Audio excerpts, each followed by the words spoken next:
it's a plot to drop the IQ. Fighting amongst each other over rumors that don't like you. Prefer us trapped in melancholy with the wood ones of holly. Suggestions that obliterates and camouflage the folly. Attempted mental robbery, executed sloppily. The hypocrisy, this mockery, and walk the talk with me. Put the hands up to touch the Akasha, cause you know deep down there's something bigger than your wallet. Sweet eternal balance of all that is good, true, and beautiful, friends. Welcome back to Rogue Soul, where tonight we're talking about the veil between worlds, the veil between the levels of consciousness and dreaming and what it can do for you. That's where we'll be going tonight in tonight's episode of Rogue Soul. And it is, hopefully, we've all gotten through Snowmageddon or whatever we're calling it this time, as we've all had some cold, some wintry, some deep freezing, especially in the eastern central parts of North America over here. And hopefully we've gotten through that well. That was definitely a byproduct of the solar storms that hit us last week's the top 10 of the top 10 ever recorded. So we're seeing some of the fallout from that. And perhaps we will see more of that. That seems to be the time we're in. And speaking of the time we're in, it's definitely a time of upheaval, of big shifts of consciousness, of people literally awakening. And it's not the whole, love and light, pathologically love and light view is not quite the way in my experience and my knowing. It's probably a bit more destructive than they would like to admit. And it's probably gonna be a bit more challenging for more people than the pathologically love and light usually tend to admit, right? They don't like to look at the darkness usually. They don't like to talk about it. They think if they ignore it, it goes away, which is a very, very childish, immature view, and not what I teach and not what I do. And not what I've been guided to do through my spiritual guidance and, through my commitment to being of service to humanity. So not where I'm at with it. What I have been told about this time is that it will be deeply disruptive, is that it will be a time when people really do sort of separate and almost into sort of two worlds or more. And, some people look at that and say, literally timelines will split and literally the earth will split and there'll be the sort of good earth and the bad earth, and maybe it'll be like that. My experience of it, and of course in your experience of it, won't really be that, though. Even if that were somehow happening dimensionally, you and I, what we will experience is a continuous life, and in our life it will just be one world and one timeline that we're on. And so our experience of it will be to probably see some people fall apart, fall away, maybe even die of various disease or land upheavals or big shifts in the earth, or, for political or economic reasons, war, and the rest of us won't necessarily fall under those things, even if they're happening in the world. And so part of my, mission and what I've been doing these many years is trying to help anyone who wants to understand what's happening spiritually, mentally, emotionally, physically, and also teaching people to find the place within them that is eternal and bring that forth more and more, because that's what we're being asked to do in this time. So on that note, that's what tonight's episode is also doing. And it's also what I've been doing in the classes that I teach. I just got through a cycle. I love this cycle. It's such a powerful cycle of classes. It's heart-centered healing, the money package, and then sound healing. And they all go together. They reinforce each other perfectly. And all of the people who took that cycle of classes are just so fantastically on their path, stepped up into their ability, opened their spiritual channels, discovered spiritual gifts, things that people think are impossible or things that people think, oh, those are for someone else. These people all accessed those and stepped into it. And so I got to see people awaken to their psychicness, to their mediumship abilities, to their energy healing abilities, to all of this. And what an honor for me that I get to do that and to help other people do that. So that's what I'm all about. And coming up, I have a dream walking class, and this is perfectly aligned with all of that as well. All of those people, many of them had already taken the previous dream walking class, so they won't be here in this current class. But all of them could be served by that if they hadn't already taken it. And so the people who hadn't already taken it, they're taking it, right? Because you may think heart-centered healing, energy healing, sound healing, that these things, like, they've already got it all. But actually, all of the classes I teach reinforce each other. And that's just the way it is. So whether you are sort of on your path and you are in your spiritual skills, or you're just like a newbie to all of it and you don't think you have any spiritual skills, dream walking is such an excellent introductory and or way to expand what you've already got going. And so I'm super excited that's coming up. It's always sad for me to see a class, graduate, get their certificates, go on their way, begin to like heal people and start their businesses and all of that. It's sad for me because we've spent so much time together and such a great time. We have such beautiful and profound experiences together, but I'm also deeply proud of them all. I'm so happy to watch them go. So you all know who you are. And also, if you're out there saying, hey, I wish I would have done that, dream walking is a good way to start. And so I hope you join us for that. It's coming up in just a few days. But otherwise, let's get into the show. I'll stop blabbering on about all that. In this time of change, I'll keep talking about it, but in various ways. So of course, I'm going to invite you to go to roguesoul.org, where you can see the Dream Walk button is here. The ability to receive healing. You can book sessions with me. Maybe you're not ready to step into dream walking, but you do want to get a tarot reading, or hey, there's a few more days to even get your 2026 tarot reading. You can do a past life reading. We can do some sound healing together, some energy healing together, some channeling of your spirit guides in the spirit guide session. Any of that is there under the receive healing button, or you can just go to any of the pages. One of them is schedule. You can schedule a session that way as well. Go to the shop. You can get Orgone. You can go to the books tab, get all my books. The books are also in the shop. And so is this beautiful Orgone, powerful energy accumulators that help you uplift any space or spiritual intention. There's that dream walking course. It's in the shop there on roguesoul.org.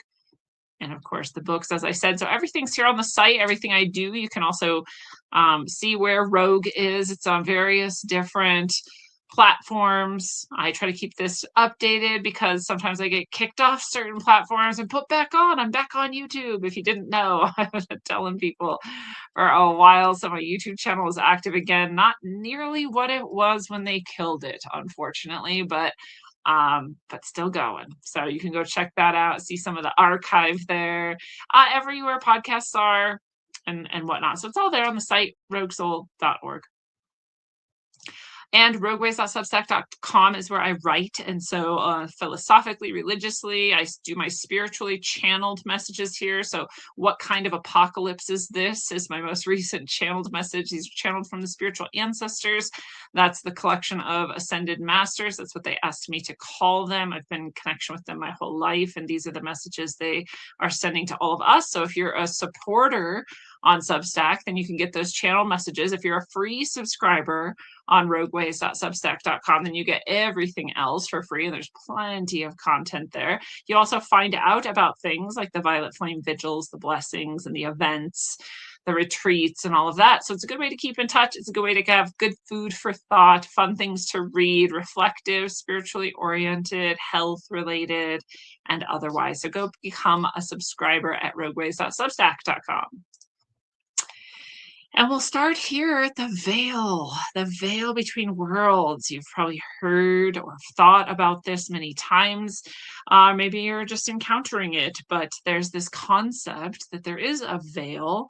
It's at least a good way to describe the separation that seems to exist between our waking life, our physical embodied life, and whatever's beyond this, wherever we came from before this, wherever we're going after this, right? It seems like we're separate from that. In fact, people talk a lot about why don't we remember? If it's true that there is, a heaven or an afterlife or some sort of spiritual dimension, why don't we remember it? Why are we here embodied without a direct memory of that place? Wouldn't life be so much better, so much easier if we knew for sure what it was that was beyond? Well, I'll tell you, a lot of people do know for sure, and I'm one of them. And those of us who have had near death experiences, or have traveled out of body, or have had memories of past lives, or all of the above, have encounters with people who have passed on and are no longer in physical bodies, all of those experiences, of which I've had every single one of them personally, all of those inform you beyond faith, beyond guessing, that there is something else and that this isn't all there is, and that this is a small, tiny bit of the experience of your soul or your consciousness, whatever you want to call it. And that there is a beyond, therefore, there is something else.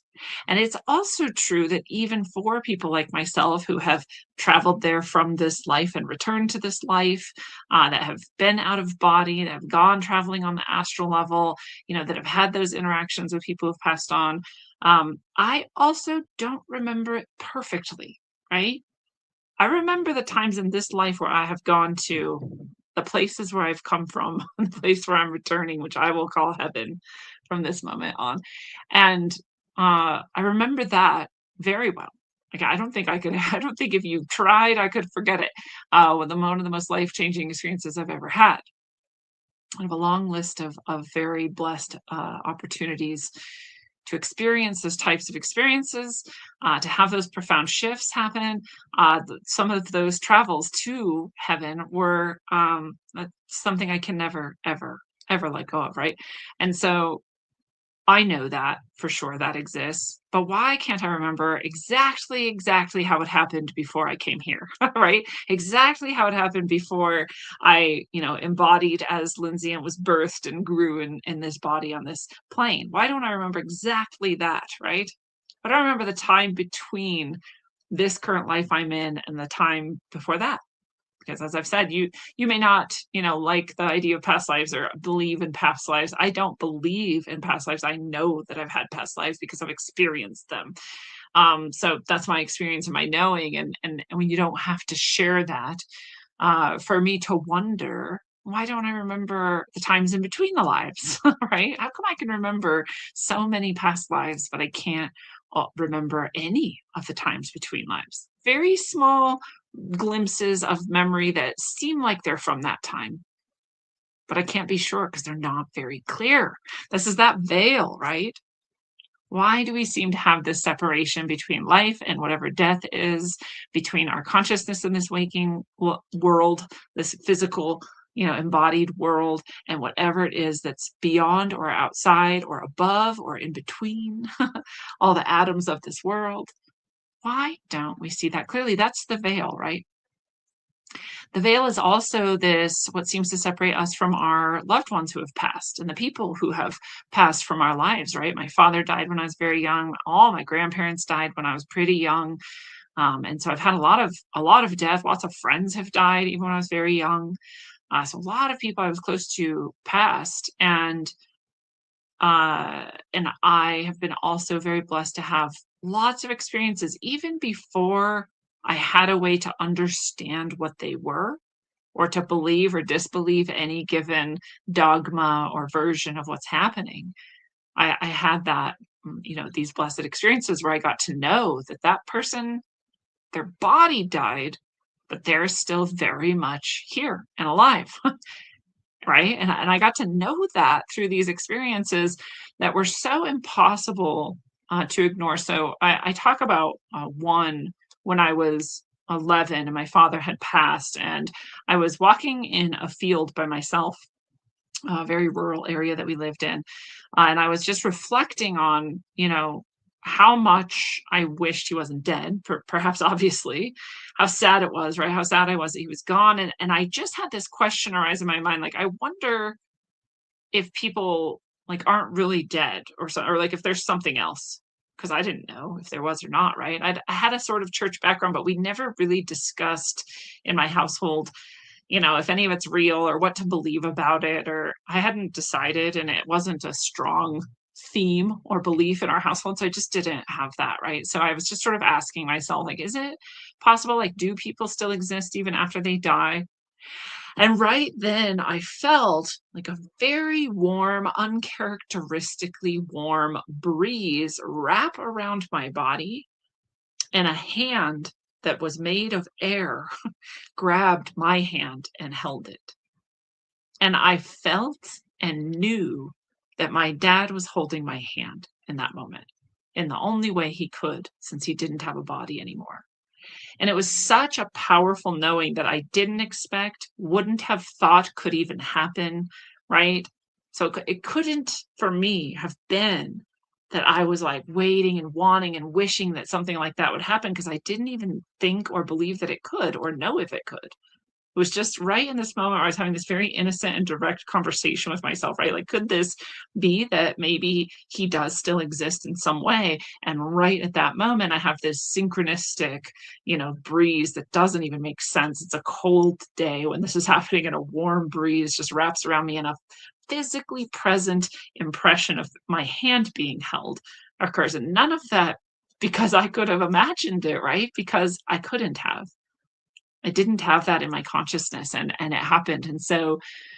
Uh, and so I just knew. And actually, I what happened then is after a moment of feeling it, knowing it was him, loving it, feel how loving it is, and feeling like, wow, that's amazing. People do exist. It is real. Then I got terrified that there were ghosts, that they were like there next to me, and that I didn't really know how to deal with that reality. So I actually then started running away. I was running through the field to get home so that I didn't have to sort of deal with this paradigm of my whole universe shifting and this understanding of what we are and what we're here for and where we go. And that's big for an 11-year-old, right? So it was overwhelming to me, and I actually ran from it, which is hilarious. Little Lindsay running through the field away from her ghost father. But it's interesting. We're actually looking at this picture, and I'm realizing they're holding hands. So it's kind of funny too. But I've since had many, many, many interactions with my father who has passed, and knowing upon knowing upon knowing, like there just was never at that moment, maybe I could question it, right? And say, like, was it real? Did I imagine it? What was that? Why was it so scary? All those things. But since then, I've obviously come to say, like, I couldn't even doubt it, that he's still here, he's still with me, and he still communicates. And, it's not a remnant of him echoing in some energetic way. It's like, it's him. And that's, one of the things that he's done through our lives. So very, very beautiful. My siblings seem to have similar experiences, which is nice. But other people who have passed too, some of which I might share a little bit about later. And so, but again, we can ask then, why then isn't it all the time? Why can't I just say, hey, Dad, and he can just come down in ghost form and have a full conversation? And, I can show other people, look, here he is doing this, right? Like, why isn't it consistent, constant, right? Why not? What is the veil? So we're back to this idea, right? There's a veil between us and them. There's a veil between life and death. And through this veil, we seem to forget everything. Again, why can't I remember? Why can't most people remember? I'm very different than most. I'm in a small category of people that have past life memories. I mean, there's a ton of us, but as a percentage of the population, there's not a lot, right? So I'm in that group, and that I'm blessed to be, and I wish for everyone too. It's part of why I offer past life readings. Is one of the things I do, because it can be such a profoundly healing experience for people to have a connection with a life they've lived before in so many ways. It helps you release your fear of death. It helps you understand who and what you are. It helps you understand the purpose of your soul's, evolution through physical incarnation. Helps you understand karma, like all sorts of things. And so I'm also blessed to be able to help people with that. But why do we forget in the first place? Right? Like, why can't we just all remember all of it? And there's that veil, right? I love this quote. I don't know who Stephen Wright is, but he says, right now I'm having amnesia and deja vu at the same time. I think I've forgotten this before. And I feel like we do that every time we're born. We're like, oh, here it is again. And then another part of us is like, wait, what? What was it? And we're just in the chaos, right? And then we're not remembering all of these things. When we were out of body, or when we were before, in between incarnations, we remember all of it. None of it is beyond a veil. We're in it. And then we choose to come back here. It's very interesting, right? So why the veil? Why the amnesia? It's a pretty simple answer, actually. Part of it is you wouldn't have the experiences you're having if you remembered everything. The parts of your soul that are growing, evolving, and moving closer and closer to your highest consciousness, your highest state, which is what we're all doing, no matter where we're at the path, on the path. But that you wouldn't be able to have those experiences if you remember. If you remembered everything, when you met someone who was going to be, for example, the mean boss that makes your life hell until you learn to stand up for yourself, right when you met the mean boss, you'd be like, oh, it's you. I remember we're going to do this whole thing. And now you're not actually gaining anything. You're just like, right? When you can see the coding of the game too clearly, like the game is no longer fun. When you know the ending of the movie or the ending of the book, it's not as good of a movie or a book anymore. It might be kind of fun, nostalgic, whatever. I know you rewatch Harry Potter or whatever, but it's not the same as the first time you get to experience something and you're like, really don't know, right? So there's a purpose. There's a purpose to our forgetting for sure.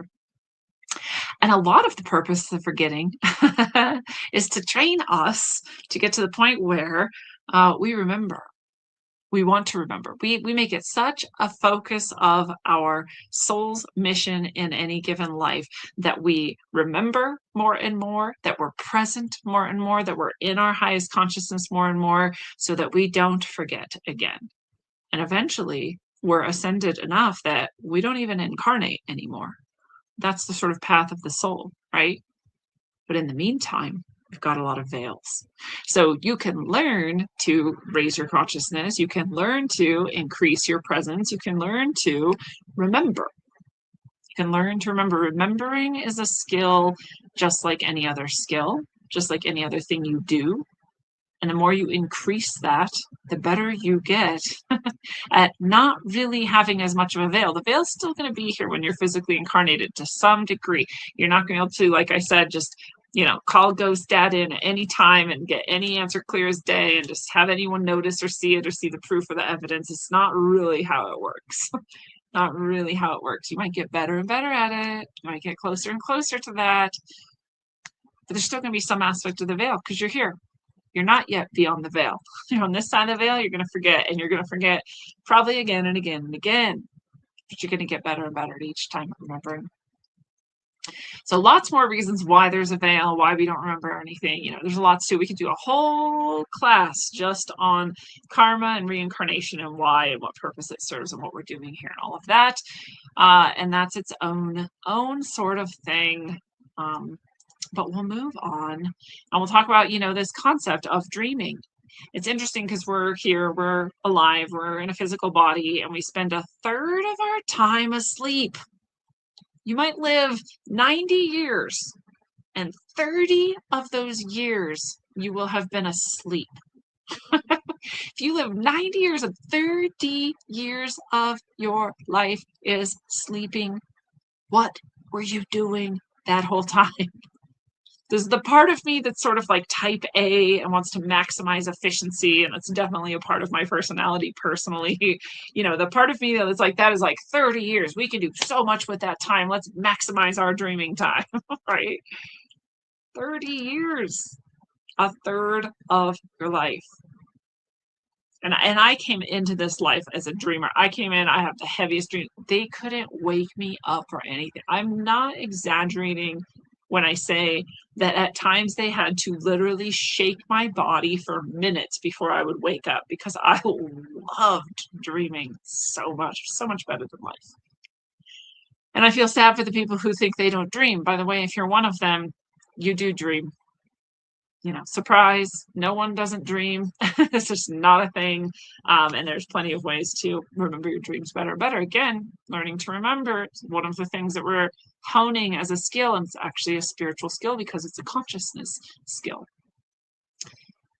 But the Aboriginals say, actually, you're always dreaming. There is no physical, there is no awake and asleep. There is, it's a difference in consciousness, but when you're awake, you're dreaming too. And it's interesting because Aboriginal concepts of dream time are much more profound even than that. That's sort of a very deep simplification of their entire concept around dreaming and what we're doing. But it helps us to understand, to think about it that way, to say, we're actually dreaming right now. You're dreaming while you watch or listen to this show. You're dreaming as you go to work. You're dreaming as you're walking around cooking your food, doing whatever you're dreaming. This is a dream too. When you fall asleep, you're dreaming. It's a different level of dreaming. Your dream within a dream. And when they say that, this is a dream with everything you see or seems is but a dream within a dream, it's more than true.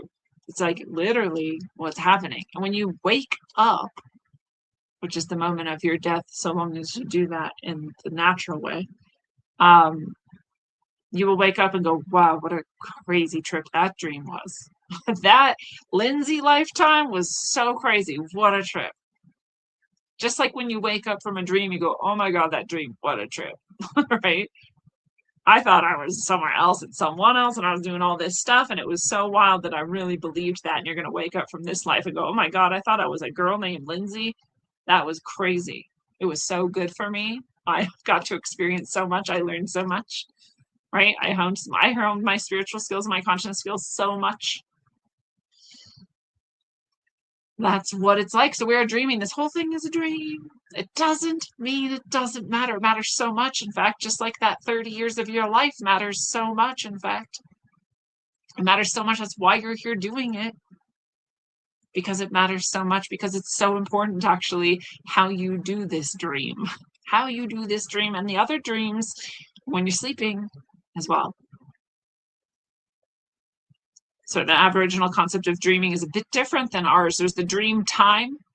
There's even the dream time before the dream time. This is actually still the dream time now, but there's the dream time that was the time before now, when people were much more one with nature, when people were much more close to their spiritual ideal or to heaven, when people were much more immersed in those higher levels of consciousness, right? In the flow of everything, spiritual, universal.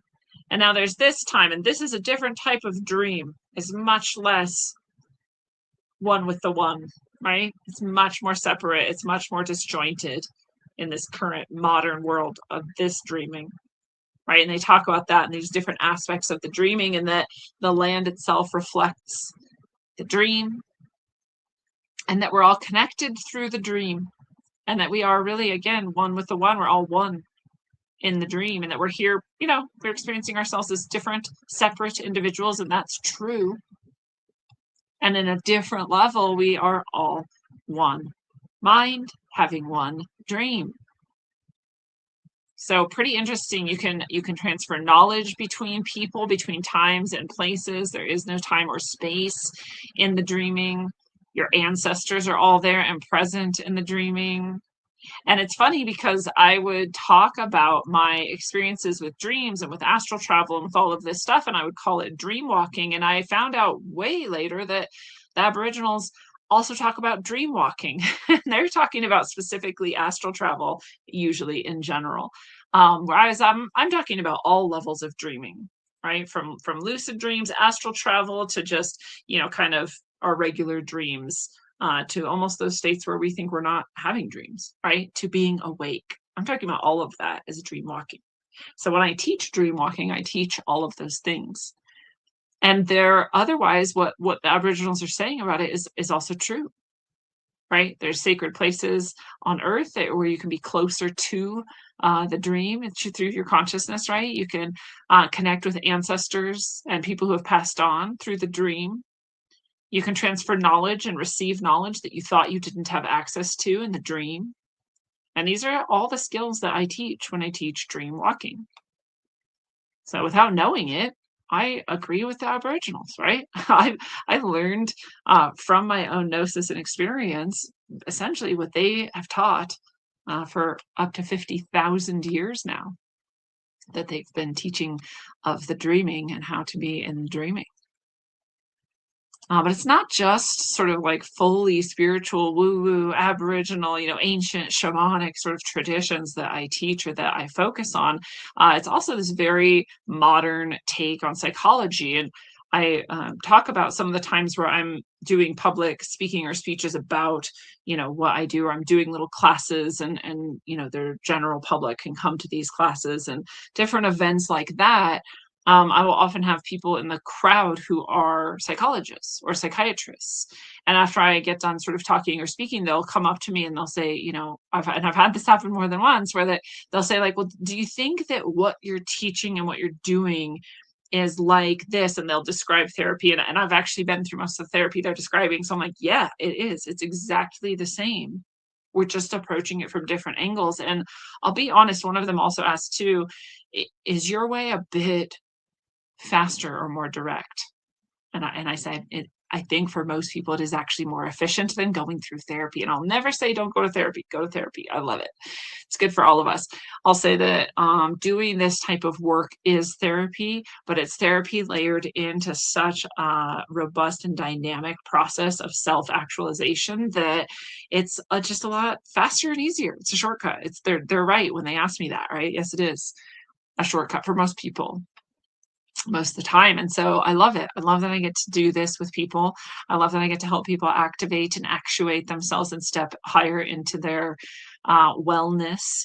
And also that is the same as activating your spiritual gifts and being able to be a more spiritually present, embodied person, and sharpening your focus and your consciousness and your memory and your ability to sort of reach beyond or travel between the different sides of the veil.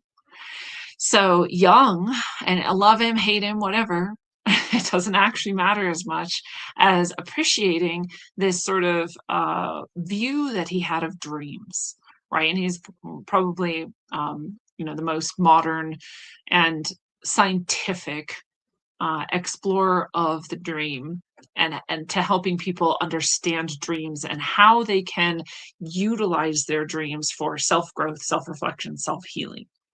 But he goes actually much more mystical than that even. And especially in the, later parts of his life, he's like deep in the mysticism of it all. And so Jung's a very interesting character for that part. But here's some of his quotes on dreams. He says, dreams are neither mere reproductions of memories nor abstractions from experience. They are undisguised manifestations of unconscious creative activity.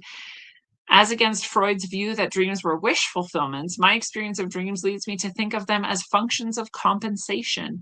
When, in the course of analysis, the discussion of conscious material comes to an end, previously unconscious potentialities begin to become activated, and these may easily be productive of dreams. So he's talking about how, you can talk all you want, reflect all you want on yourself or your life or your experiences.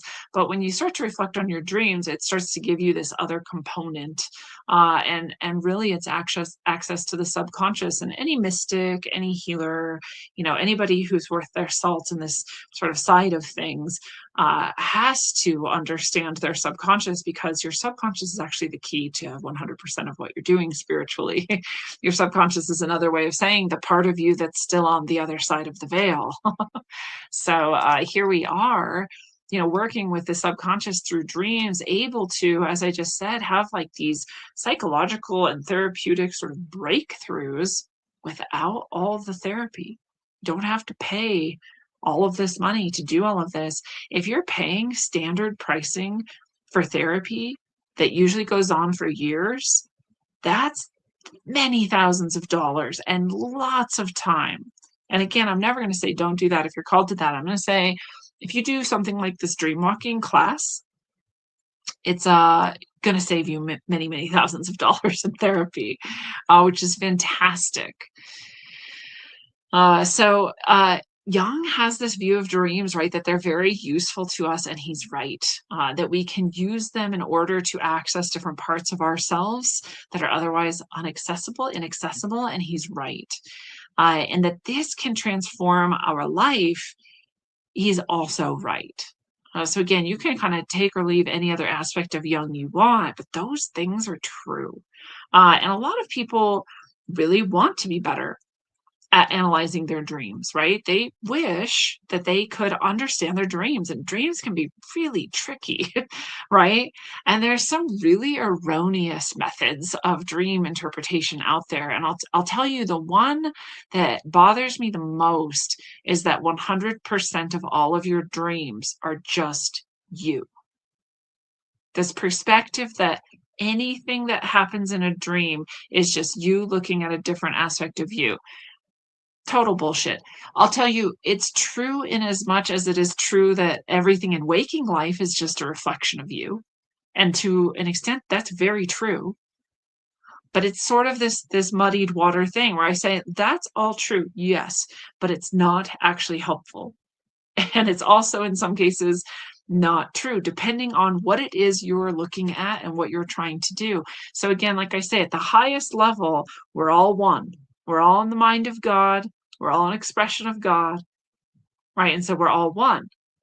But here right now, I'm Lindsay. I'm not you. I'm not Doug or Jane or Bob or any of you. I'm Lindsay. And it's not helpful for me to sit here and say, oh, I'm just everyone and everyone's me. And so there's no distinction. Like, right? That's not realistic and it's not helpful. It doesn't help me be Lindsay better. It doesn't help me heal from past things Lindsay has experienced. It doesn't help me become the best Lindsay I can be to just think about how, sure, at the highest level, we're all one. And so it's the same with dreams. Yes, a lot of times, a lot of your dreams, it might be the most helpful analysis method, analytical method to look at it and say, all of this is just me, different versions of me, different aspects of me, even if it's in the guise of, my best friend or my teacher or something. Sure. But actually, there's plenty in dreams that isn't you. There's plenty in dreams that is coming from beyond or outside of you. And so it's not helpful to just stick to this very narrow way of interpreting dreams. Another really big problem people encounter when they are interpreting dreams is going to the sort of standard dream books, right? The dream symbol books. This can be helpful, but they can also be really like a huge block to understanding the message that's coming through for you. So I'll give you those tidbits and I'll tell you that those are some of the things that we work on overcoming and finding different ways of looking at dreams and how to interpret them. And so especially if you've tried to interpret your dreams and those are some of the paradigms you've been working within, then you can definitely break out and beyond that and get so much more out of it. So that's one of my favorite parts about this class that I'm about to teach. Those of you who are coming will learn how to do really actual dream analysis. And a lot of the class is focused on that, as actually sharing dreams and seeing what they mean and what's coming through them. So that's some of people's favorite parts of the class in the past have been those workshops that we do. So I did write about this recently. If you're on Substack, you may have read this. I just said the world needs your light, dream walking in a time of awakening. So as I said, this is the time that we're in. I've been called to teach more classes like this from my spiritual guidance to help more and more people get through this time easier. And then also when you give this to yourself, the rest of the people in the world around you also has a higher access to these higher levels of consciousness and awareness. And so you're changing the world, you're changing yourself in the world when you do this work. It's the time to do it. We need it more and more. I said, you've not yet accessed the highest level of your own spiritual ability and connection. And it's time for stepping up, lighting the fire within and awakening to higher consciousness. I say so many people have been taught to believe that they cannot dream, that their dreams are meaningless, that even the most vivid visions are just random flickers of the mind, that astral travel is reserved for the gifted, that lucid dreaming is out of reach, that spiritual gifts are something you're either born with or not, and that manifesting reality has nothing to do with the dream world. But this, I say, is the great forgetting, and it's time to remember. Remember? That veil is also a version of the great forgetting. We're born and we forget, and we're walking through all this conscious waking time and we forget, right? We even go into the dream and come back and we forget the dream, right? So it's time to remember all those things. I say those who have walked the dream walking path know a deeper truth, that dreams can be activated intentionally, that the dream space is a living spiritual technology, that lucid dreaming and astral travel are natural human abilities, that the dream realm is a gateway to guidance, healing, and higher intelligence, that connection with loved ones beyond the veil, with spirit guides, and with universal knowledge is not rare, it's remembered. It's remembered. We're remembering this. This used to be just our basic human gifts and technology. We knew it, we all understood it, and we've lost it. We've lost it in this dark age, and it's time to remember. So this is the moment to reclaim those divine gifts. This is the moment to step back into your light. You're not separate from these gifts. You're built for them, and you can awaken them now. Your dreams are gateways, not metaphors. In this immersive course, you'll learn how to consciously access and harness your dreams to answer questions, solve challenges, and actively create your lived reality. Led by myself, I'm a shamanic teacher and healer and a master teacher. This course guides you from foundational dream work through advanced dream walking and superconscious access. You'll discover how your subconscious and superconscious are always available to support you once you know how to listen. This is not about talent, it's about choice. By the way, there's still a coupon, $222 off the dream walking course if you use the coupon code Dream Warrior. You're of course welcome not to. You can give me that little tip, right? A little bonus if you want. I'll take it. But if you want $222 off the course, use the coupon code Dream Warrior at checkout. And then I share a few dream walking miracles that I've experienced in my life and that you can experience in yours as well. I talk about the very first time I left my body while asleep, and therefore I was on the astral plane. And I quickly learned that was true by looking down and seeing my body in the bed. And otherwise, I felt awake. I describe this as feeling even more awake than awake, right? Like that reality is actually more real than it's ever been, more lucid, more clear-minded, more present. I don't have the words to even say all of that when it happened, but you could feel that. I'm fully awake, but there's my body right there, right? Which led me to then say, well, what is my body then? And I'm like 12 or something as I'm having this dream, or this astral plane experience, I should say, that at the time I thought was a dream because I didn't have the words for it. I didn't know what it was. I had never, ever in my life heard of this. I didn't in any way have the conception. And so I stress that because people will say, oh, you thought it was that, or you misconstrued it. I don't know how you can misconstrue something you don't have a prior reference for, right? So anyways, when I'm looking at my body, I'm realizing I'm fully awake, but there's my body. And I'm like, well, then what is my body, right? Like, then what am I? Because I had never experienced anything but being in my body, right? So I look down to see, do I have two bodies now? Are there two bodies here? Like, what is the thing in my bed? All right. But when I looked down, I didn't see a body. And instead, I saw a string of swirling colored lights. And I literally saw red, orange, yellow, green, blue. I couldn't see the purple because I was in it, I think, like this upper part of my string of lights, which I didn't know for years that those were my chakras. Before I had ever heard of or seen a conception of chakras, I looked at my own chakras and saw them as I was on the astral plane. That's an amazing level of ability to know, right? I didn't have to doubt that because by the time I then encountered the concept and image of chakras, what I said was, what's that? That's what I am. What is this? How did you get a picture of me here on this wall? Right? And people were like, what do you mean? That's the chakra. Those are the chakras. And I was like, no, that's like us. That's me. And they're like, yeah, exactly. And I was like, oh, exactly. Right? And that's how I learned the word chakra. I'd already known what they were by experiencing them.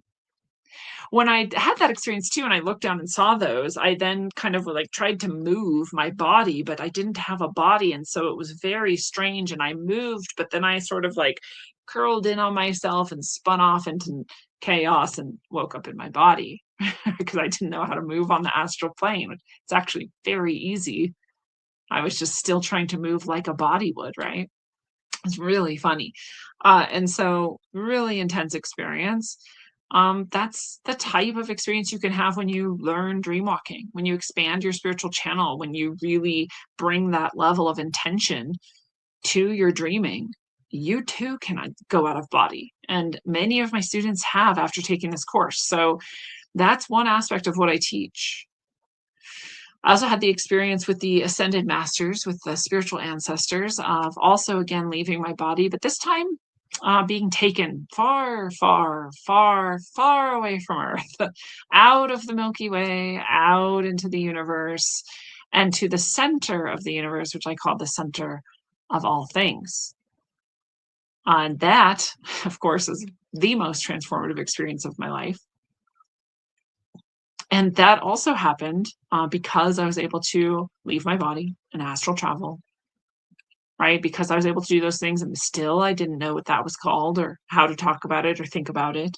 Still, I didn't know chakras, I think, when this happened, right?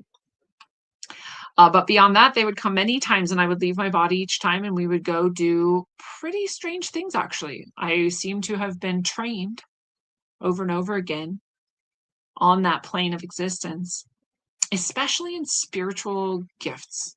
So especially in the manipulation of reality through what might be called like telekinesis or spiritual will. And really interesting training. So I won't go into detail about all of those now, but those types of experiences, again, are also possible and become more accessible to you when you are a dream walker, when you understand how to use your dreams, and when you bring this level of presence to yourself and you're expanding your spiritual gifts like this, then those types of interactions with your spiritual guides and allies will also occur, right? It might not be all exactly the same. Again, I'm a bit further beyond. That's why I'm able to teach these things to people, because I have them as skills. So not everyone's going to sort of like rush to catch up with what, where I might be. But you're going to have experiences like that. You're going to have experiences where you connect with and receive information or knowledge or training from your spiritual guides. And if you want to, there's some people, I'm not lying, people come to this class and they learn all these skills, and every once in a while, some of them are like, I'm not going to do that one though. Right? And it's sort of like me running away from my ghost dad holding my hand. Like some of us were like, yeah, I want to do that. And then you have the experience and you're like, okay, that's a bit much. I'm going to back away now. And I had a student once who said, what if I just close the door entirely? What if I don't want to do any of this anymore? And you're always welcome, right? You're always welcome to close the door. Your guides aren't going to be mad. Your soul's not going to be mad. Like no one's going to berate you for that. And the cool thing about that is when you do come back to the door and open it again, you're exactly where you left off. So don't worry about it. I'm not saying don't, keep going if you're on the path and all of that. But it is interesting that a lot of people say to me things like, I wish I had that experience, or I want to know, or I want to experience it directly. And sometimes it's a little different than you expect. And it's paradigm shifting. I mean, like it changes you. So that's true too. Some of that psychic training, you might not want some of it. That's okay. But you can have the experiences you do want. You can reach out and connect with your spiritual guides. You can receive. Almost everybody wants the messages, at least, right? Like, hey, can you help me with this? I need to figure this out. What am I supposed to do about this? Like, how do I navigate this better?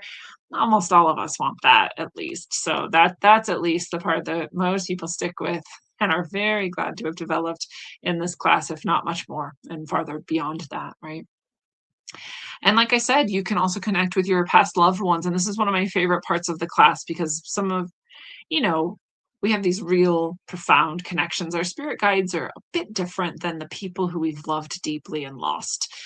We miss them, we want them back in our lives. And so being able to connect with them via dream walking is one of the coolest things we can do. And so I also share this story on this Substack post that I've been sharing with you from, about my grandmother passing and me being too traumatized and too busy both to go to her funeral. And it's kind of a cop out, say I have to work, I need the money, but I actually did need the money and have to work.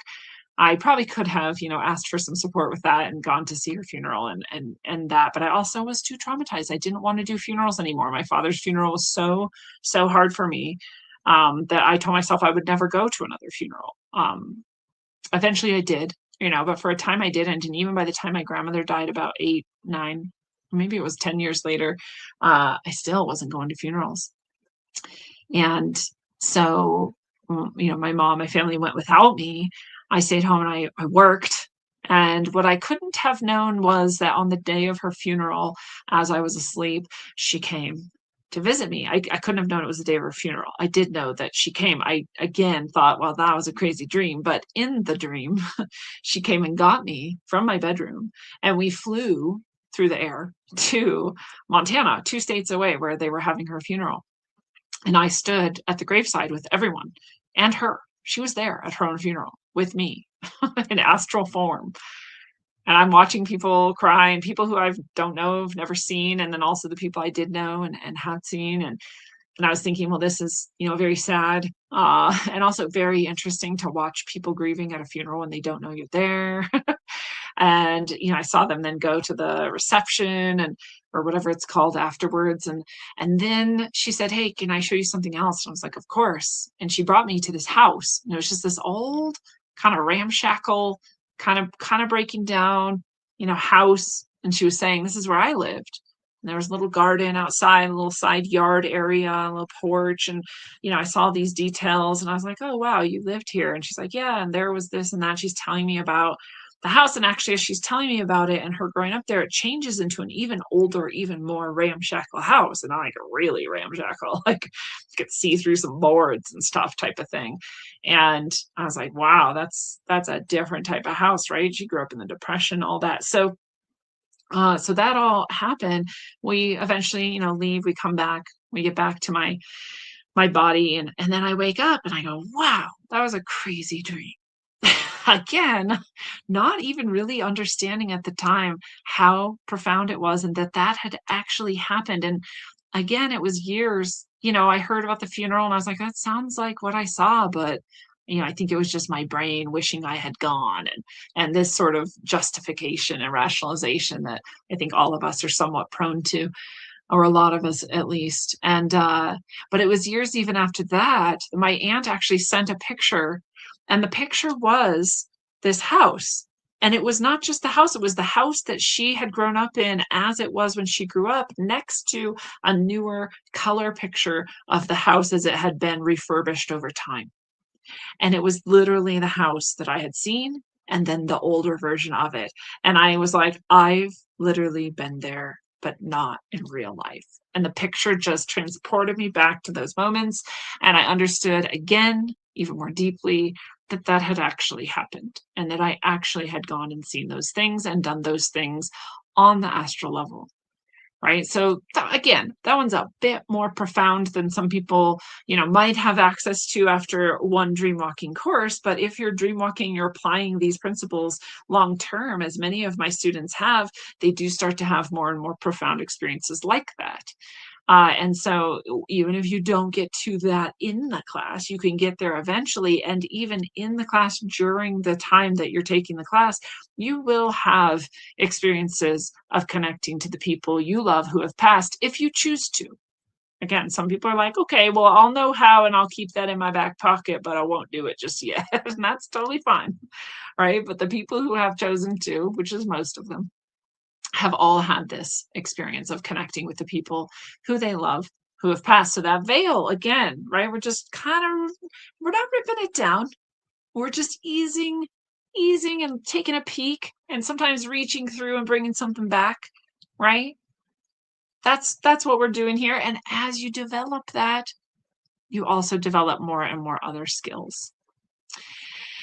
So, you may have been taught, or you may have just kind of absorbed from society and from people in general, that you can't dream, or that your dreams are meaningless, or that, even the most vivid experiences are just crazy dreams and they're just random flickers of your mind, or that astral travel is for people who just somehow kind of just do it and it's just their gift and it's not my gift, right? Or same with lucid dreaming, or that these gifts, right, that you're born with them or not. But that's not true. Anybody can develop these gifts. That's why I teach it. And that's why I hope you take the class, the dream walking class. It's starting on February 1st. And there's $222 off for anyone using the Dream Warrior coupon. But here, as a quote is from Peter, it's from the Bible. It says, God has given each of you a gift from his great variety of spiritual gifts. Use them well to serve one another. And again, it's everybody has a spiritual connection, and everybody is spiritually gifted, and most people have forgot, right? And the great forgetting, the veil has fallen, and people have forgotten that they have these spiritual gifts. And this is even a little bit misleading because, in my experience, no one has just one gift. Nobody has just one gift. You're spiritually gifted in general, and you can choose to activate any of those gifts at any time. And that's what I help people do. And so you have lots of gifts. So, I came into this world with my dream walking gift, and I've since developed other gifts, like, some prophetic gifts and some psychic gifts and some, ability to see past lives gifts and some mediumship gifts and lots of gifts. But the dream walking gift I came in with. And all that means is I developed this gift in a different life. And so I already had it. So what's also true, besides that you can access this gift if you choose, and any other gift that exists, is that the more you choose to develop your gifts, they don't go away. They don't go away. You don't lose them. They stay there. You can shut the door and you can always open it again, but it's always right there. So I love to help people develop gifts because they all reinforce one another. All the different gifts reinforce one another. You took the sound healing class, you can still take the dream walking class, and they just enhance one another. And I talk to people about this, like, it doesn't actually matter like which spiritual gifts you've practiced or tried to learn about or tried to develop before. Anything that you are developing is developing all the others at once. So we're all making these progress together, and we're all doing it at different speeds, or we're all at different places, but all the gifts are there together. There's not just one, right? Dream walking is a gift that enhances, reinforces, and unlocks so many other gifts. That's actually why it's one of my favorite classes to teach as well. All the others are great. They're all so fun. They're all profound. But dream walking is just really this one that I think most reinforces all the other spiritual gifts. So it's also why, again, it's good sort of like entry level for people who maybe have never done any of it, right? But it's also good for anyone, even if they've done a lot of it. It's just really cool like that. So it's very supportive no matter where you're at. And you absolutely have those gifts. And so I hope you choose to activate your spiritual gifts. And I hope you choose to do that in any way. But if dreamwalking does call to you, I hope it does. And I hope you join us here starting on February 1st. You can go to roguesoul.org and check it out. All the details are here. The price, the $222 off coupon is still active, I believe, even for a few more days. That's my fault, actually. I did it wrong. People weren't able to use it, and so I extended it so that everyone has plenty of opportunity to use their $222 off coupon. It is Dream Warrior at checkout. We do meet Sundays 8 to 9:30 Eastern. It does sometimes go over. So everyone who's taken any classes from me knows that. You actually almost always get way more than I say you're going to get. And always recorded. So if you can't make any of them, you can still take the class because you can review it. And even if you are there with us live, you still have the recording, so you can go back and get more, take better notes, practice more, all of that. Usually we're doing some practices together. We are getting some blessings throughout. And so that's also part of the class. We're also doing the workshops, the dream analysis workshops, also on Saturdays, 11 to 12:30 Eastern. That might change, or we might do a couple different times so that if there's times that everybody agrees might work better, we can shift a little or add some. And so there might be some other times, but for now, that's the times that we'll be meeting throughout February. Deeper description here if you want to read through and get another idea of how it's going to go. But that's it. They're all recorded again. So even if you can't be there live, you can always catch anything you had to miss. Some people do never come to any of the Zooms. They're just taking the class and we never really get to interact with them, except sometimes in the workshops. And some people just have to miss one, here or there because there's something else going on. And so that's why I do that with the recording. The recordings are then usually available for a couple weeks after the class ends. So if you still want to get in some extra studying or extra, review, go back to some of the classes, you can still access those. And that is that. You also gain access to the community that I have on Telegram, and we're active, and we like to share dreams and share interpretations and reflect on them. And the coolest part for me of that group that you get to be a part of, it's already cool that we have a community and a group. We definitely talk about things outside of dreams, talk about kids and chickens and raising things, and interacting in the world and our relationships. So it's also a supportive community. But what I love is sometimes we do group dreaming. Group dreaming is so fun, and that's one of the most beautiful experiences we get to have too. So that's just a bonus, a cherry on top if you do the dream walking class. And if you can't take it this time, I will, of course, be offering it another time, but I never know when. So I realized the last time I did it was 2 years ago. So it might be 2 years. We can do it. You can do it. But if you need a payment plan, or you need, excuse me, something else to help support you through this, then we can always talk about that. The other thing, hold on.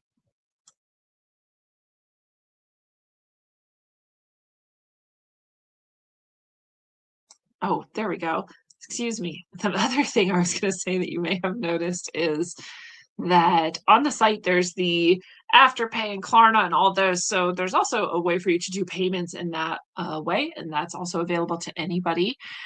So very accessible here for you to transform your whole life. I can't express to you, and I share some of the quotes of the people who have done dreamwalking in the past, and it was before I had the review system on my site. So, now people can leave reviews for the other classes, and it's just there for anyone to see. I do have the testimonial page of all the people who I've worked with in the past, and what they have to share. But I didn't have a way for the dreamwalkers to share their reviews last time. So if you've gotten some of the emails sent out, you've maybe seen some of them, but people talk about it transforming their life completely.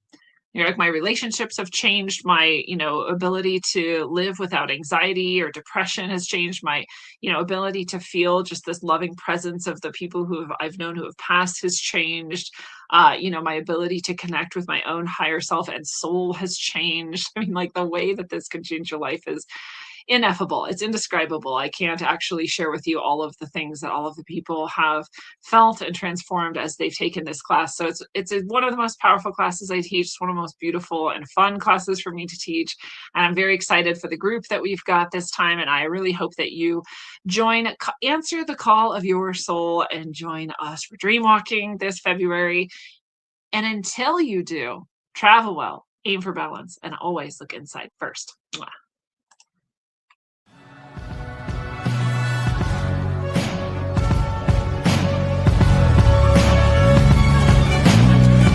These screens, it's a plot to drop the IQ. Fighting amongst each other over rumors that don't like you. Prefer us trapped in melancholy with the wood wands of holly. Suggestions that obliterate to camouflage the folly. Attempted mental robbery, executed sloppily. The pomp proceed is mockery and walk the talk with me. Put the hands up to touch the Akasha, cause deep down